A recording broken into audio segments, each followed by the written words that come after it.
Once upon a time, a mother duck sat on her nest, waiting for her eggs to hatch. Peep, peep, went the first little ducklings as they cracked out of their shells. But one egg was much bigger than the others, and it took a long time to hatch. Finally, out popped a duckling that looked very different. He was big and gray and not fluffy and yellow like his brothers and sisters. "Quack, quack," said Mama Duck, but the other ducklings whispered, "Look how big and ugly he is." The poor little duckling felt very sad. The other ducks and chickens teased him and called him ugly duckling. Even his brothers and sisters were mean to him. Feeling very lonely, the ugly duckling decided to run away. He wandered far away from the farm and came to a big pond.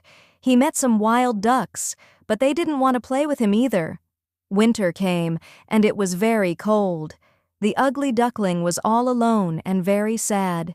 He had to hide in the reeds to keep warm. Finally, spring arrived, and the sun began to shine. One day, the ugly duckling saw a group of beautiful white birds flying overhead.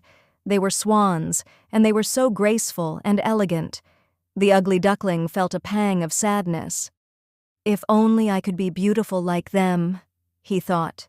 He was so sad he decided to walk towards the swans, even though he expected them to tease him too. He lowered his head and walked towards them. But when he looked into the water, he saw something amazing.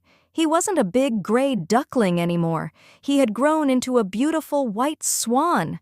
The other swans welcomed him and said, "You're one of us." The ugly duckling was so happy. He had finally found his family. He realized that he wasn't ugly at all, just different. He had grown into a beautiful swan, just like he was always meant to be.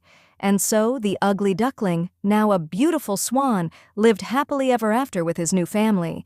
He learned that even if you look different, you are special, and you will find your place in the world.